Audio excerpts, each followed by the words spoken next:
Satu memorandum perjanjian MOA antara Universiti Sains Malaysia USM dan Yayasan Jantung Congenital Malaysia YJKM dimeterai bagi membolehkan lebih ramai pesakit jantung kanak-kanak dibantu untuk menerima rawatan di Hospital USM. Naib Chancellor USM Profesor Datuk Seri IR Dr. Abdul Rahman Muhammad berkata MOA itu adalah untuk membantu kanak-kanak yang mempunyai masalah jantung dari bayi. Tujuannya ialah adalah untuk membantu sebenarnya pesakit di mana anak-anak yang sejak dilahirkan lagi telah mengalami masalah jantung.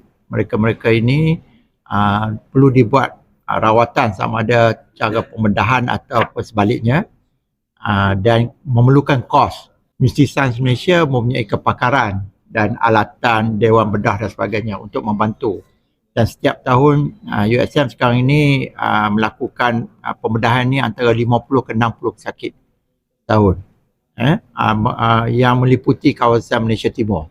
Beliau berkata demikian kepada pemberita di sidang media majlis menandatangani memorandum perjanjian MOA antara Universiti Sains Malaysia USM dan Yayasan Jantung Congenital Malaysia YJKM. Hadir sama pengarah Hospital USM Datuk Profesor Dr. Nik Hishamuddin Nik Abdul Rahman dan Ketua Pegawai Eksekutif YJKM Tan Chin Zia. Menurutnya, melalui perjanjian itu YJKM bersetuju menampung kos rawatan hospital sehingga RM3,000 bagi setiap pesakit yang memerlukan. Yayasan Jantung Congenital ni di Malaysia yang akan memberi bantuan kewangan kepada pesakit yang ditentukan oleh mereka. Bantuan kewangan ni sehingga RM3,000 setiap pesakit.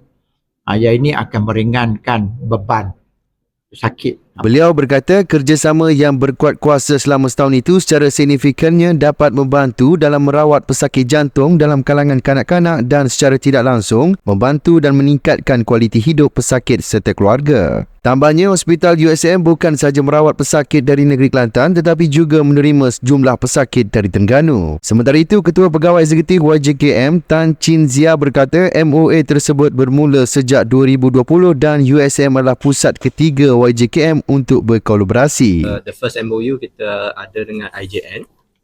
So yang tu daripada tahun 2020 lah. So the first MOU dengan IJN. So patient kita dah hantar sana.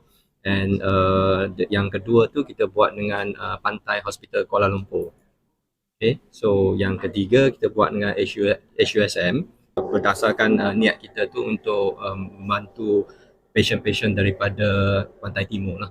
Katanya selain itu, YJKM juga sudah menyumbangkan sebanyak RM500,000 untuk keperluan peralatan di seluruh negara dan membantu mereka yang mempunyai masalah jantung. Katanya selain itu, YJKM juga sudah menyumbangkan sebanyak RM500,000 untuk keperluan peralatan di seluruh negara dan membantu mereka yang mempunyai masalah jantung. Di Kelantan, dengan kadar kelahiran hampir 35,000 orang setahun, dianggarkan kira-kira 250 hingga 300 bayi dilahirkan mempunyai masalah jantung congenital dan hampir 1/3 daripada mereka memerlukan rawatan awal sama ada secara pembedahan atau tanpa pembedahan.